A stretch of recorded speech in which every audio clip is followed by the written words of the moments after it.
falta de voluntad política para poder solucionar este problema. Yo soy salvadoreño y el fenómeno que conocemos actualmente se desarrolló en El Salvador, que bueno, se puede cuestionar después que siempre ha existido en otros lugares, pero se parece mucho a la problemática que el compañero estaba comentando en Honduras, ¿no? En El Salvador hubo un conflicto armado que duró 12 años. Durante ese periodo de los años 80, muchas personas salvadoreñas se emigraron a Estados Unidos, principalmente a California, Los Ángeles, donde ya existía esta cultura de pandillas allá, ¿no? Bueno, en Estados Unidos, pues desde hace ya un par de siglos existe el problema de las pandillas, ¿no? Desde la llegada de los irlandeses a New York y todo eso. Pero en Los Ángeles existía este fenómeno de las pandillas que para los de América Latina era dirigido principalmente por los mexicanos, que es la más grande comunidad que hay allá en Los Ángeles, ¿no? Entonces los centroamericanos y los salvadoreños principalmente comenzaron a formar parte de esta pandilla, que es la famosa pandilla de la calle 18. Y fue ahí donde comenzaron a descubrir el fenómeno de la pertenencia a una familia, entre comillas, ¿no? A una gestión de ciertos negocios, a la dirección de un territorio establecido para protegerse ellos mismos. Luego también los salvadoreños crearon la MS, la Mara Salvatrucha, que nació en la calle 13 también de la ciudad de Los Ángeles. En 1993 en El Salvador se firman los acuerdos de paz. En estos acuerdos de paz lo que hubo fue un pacto entre la guerrilla y la derecha salvadoreña que dirigía el país en ese momento para parar la guerra y para lanzar una reactivación económica, lo que había sido sumamente difícil durante este periodo del conflicto armado, en el cual se habían ido mucho capital extranjero. Entonces el problema económico en El Salvador era muy delicado. Entonces el interés principal para estos acuerdos de paz fue principalmente económico, lo que dejó de lado un programa social, lo que no permitió una reinserción de los combatientes que fueran del Ejército Nacional o que fueran de la guerrilla. Cuando hubieron los acuerdos de paz, estas personas que durante 12, 13 años se dedicaron a combatir, a pelear a nivel militar, de un día para otro se encontraron en que hubo una desmovilización, pero sin ninguna reinserción social en la sociedad salvadoreña. Entonces, lo que llevó simplemente a un pauperismo, a un desempleo total de esa gente, ¿no? No encontraban trabajo. Mientras tanto, en los Estados Unidos, después de los acuerdos de paz, la administración de Estados Unidos decidió expulsar a muchos salvadoreños indocumentados. El salvadoreño tenía un estatus especial en Estados Unidos durante el conflicto armado. Estaba asimilado como a un refugiado político, pero no era refugiado político, era simplemente que le daban un permiso para que pudiera trabajar. Entonces mucha gente fue a solicitar ese permiso, pero otros se quedaron simplemente de ilegales, indocumentados, ¿eh? A ellos fueron a los que empezaron a expulsar a El Salvador. Y otras personas, pues, que llevaban la vida sumamente difícil en Estados Unidos, porque bueno, para las personas que fueron expulsadas, sino que por sus propios medios, por su propia decisión, decidieron regresar a El Salvador. Pero El problema es que se encontraron en El Salvador con un problema bastante grande, que no había ningún trabajo para esas personas, no había ningún programa social. Entonces, mucha gente de esta que regresó y que había participado en las pandillas en Estados Unidos, comenzaron a mostrar, a unirse entre ellos para ver de qué forma podían comenzar a subsistir con las maras en El Salvador. Y fue así como nace este fenómeno que conocemos en este momento, a las maras. Esas maras que yo podría decir que comparados con las pandillas de Estados Unidos, pues no son unos ángeles, podría decir yo, ¿no? Porque en Estados Unidos, bueno, hay mucho territorio y todo, pero no existe esta problemática ya con armamento pesado, y pues con una lógica de guerra que no tienen las pandillas en Estados Unidos. Bueno, para no ir tan lejos en el tema, quisiera decir que fue a partir de ese momento en que las maras comenzaron a resurgir. Entonces estamos situándonos aproximadamente a mediados de los años 90.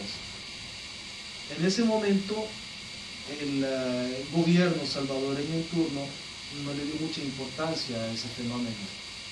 Simplemente pensó que eran los mismos pandilleros que habían estado en Estados Unidos y que habían regresado a El Salvador, y ahí se quedaba todo. El problema fue que comenzó a aumentar mucho más, y ahí encontramos la problemática del problema social de la familia en El Salvador, ¿no? Muchos niños que están al abandono, víctimas de violencia intrafamiliar, y que ellos comenzaron a descubrir ese fenómeno de las pandillas. Entrados ahí de las colonias donde ellos vivían, también a la señora que tenía la tienda, al panadero. Así fue como ellos comenzaron a hacer esta economía, este raquetaje que existe actualmente, pero que ahora toma proporciones enormes. Cuando la pandilla toma fuerza y comienza a salir de esos barrios y comienza a atacar otros barrios o otras colonias donde vive gente que tiene los medios, el gobierno reacciona y dice, ahora tenemos un problema muy grande. Y es a partir de ese momento, solamente 10 años después de la llegada de esos pandilleros a El Salvador, es que el gobierno toma la decisión de lanzar represiones, de lanzar una política de represión, pero sin ninguna lógica social para esas personas de las pandillas, esa juventud, pues simplemente. Bueno, el compañero hablaba de cero tolerancia en El Salvador.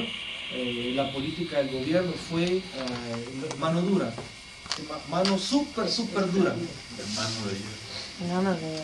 Lo que significaba era simplemente que una persona tatuada, y esto es un gran estereotipo en El Salvador, que sucede es que cualquier persona que esté tatuada en este momento, automáticamente va a la cárcel.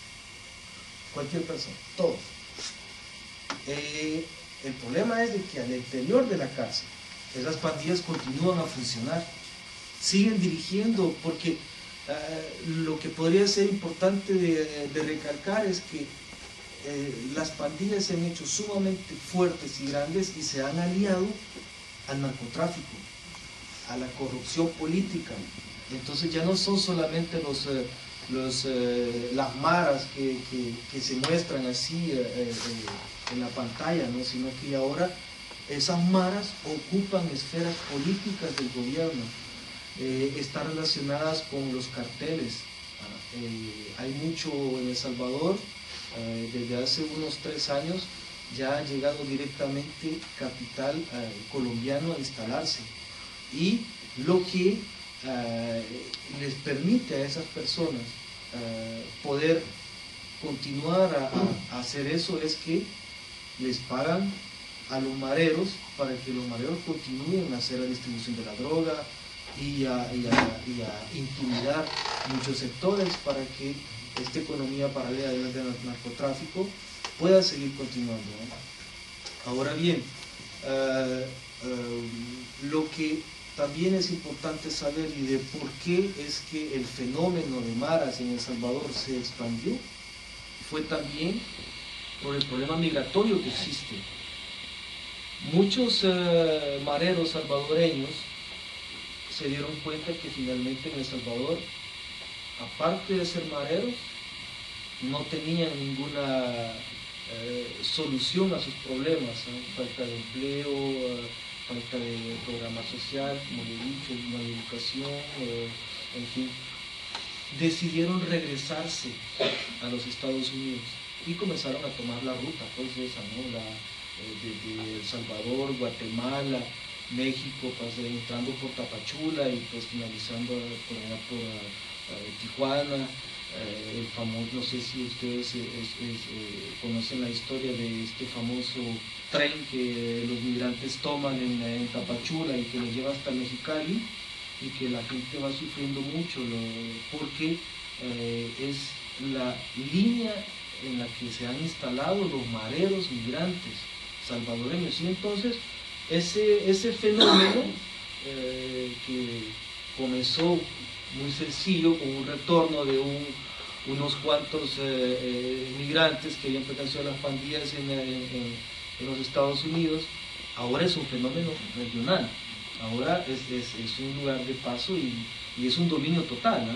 Y bueno, y a eso hay que agregarle, como lo decía, todo el problema de la corrupción que existe, porque en El Salvador hay problemas de corrupción de la policía, de los políticos, pero también encontramos ese fenómeno en Guatemala, en Honduras, en México, en fin. Entonces esa es una problemática que se ha expandido fuera de las fronteras, digamos, salvadoreñas, ¿no? El hecho de que hace falta la voluntad política para poder finalizar este fenómeno, porque está siendo combatido, pero no está siendo encontrado ninguna solución, ¿no? Simplemente pues meten a los pandilleros, como decía, a las cárceles. En las cárceles ellos siguen dirigiendo. Está preso, por ejemplo, el líder máximo de la MS, de la Mara Salvatrucha, el viejo Lin, que se encuentra en una cárcel fuera del departamento de San Salvador, porque pues es la persona que la Mara 18 tiene que matar a toda costa, ¿no? Pero esta persona, este señor que dirige la MS desde su cárcel, sigue dirigiendo toda la red de sus miembros, digamos.